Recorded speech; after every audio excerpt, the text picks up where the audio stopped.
Aloha. Here's a fact everybody should be paying attention to. It currently costs about $360,000 more to buy a house on Oahu today than it did 2 years ago.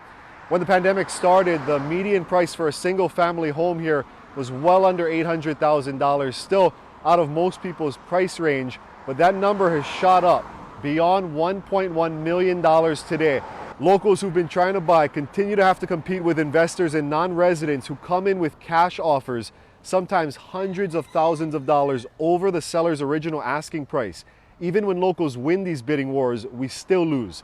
Mortgages go up, rents go up, and so do property taxes, which are especially unfair to kupuna on fixed incomes who now have to find a way to pay that tax despite having done nothing to their own home that should warrant an increase. I'm here in Laie, just across from the Polynesian Cultural Center, where several residents have told me a lady who moved in from California is now trying to move them all out. Everything is all about tourists. Everything's all about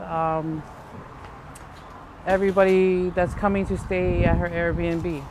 Sieli Lewis has been living in this house for 10 years. Some of her 5 children have been here all their lives, and they claim all was as good as it could have been until their new neighbor moved in and started encroaching into their lives. We know where the property line is. She's on her side, but just my kids out here or just us out here, it still bothers her. Like, she keeps saying that this is an eyesore. Has she swears said the words like eyesore, yep. or she doesn't like oh yeah, she tells me, she texts me, she says all these things. I don't even respond because it's like, it's too much. Sieli claims her neighbor wants them out because they're bad for business. She didn't like the color of the house. She didn't like how our cars were parked. She didn't like that we had our gathering. She didn't like my kids riding their bikes. We're stuck in our home because, you know, she doesn't like that we're living. Sieli claims her neighbor blocked their path to the beach and doesn't allow them to swim in front of her property. Sieli also said the woman poured frying oil on her car. That led her to put up security cameras. My camera's going off and stuff, and I'm just, you know, checking to make sure my house is okay and whatnot.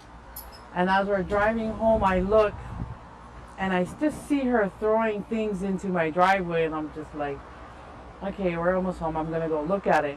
Sure enough, she collects her dog poop from her house all the way in the back, walks it all the way here, throws it where we park, throws it where my kids play, everything. Next came an argument followed by a rent hike. She goes, you know what, your landlord or whatever, you don't, you know, he's going to raise your rent, and if, you know, like, if she can, she's going to try and pay for this house so she can keep it vacant. So no one has to live here, so she don't have to deal with anyone, and her guests don't have to deal with anyone. So she's willing to pay my landlord money to keep this open, to keep this vacant. So we have to move out. And she's talking about she talked to our landlord about raising our rent and to push us out. But next thing you know, you guys gotta notice that the rent is going up. Yeah, our rent went up. After she said that, and it was crazy. It went up, and I'm just like, you know what? She's just getting to, you know, she's getting to our owners and stuff. And she even had my landlord change the color of our house because it didn't match the bright colors of her house. We can't access the beach. She says she owns that part of the beach.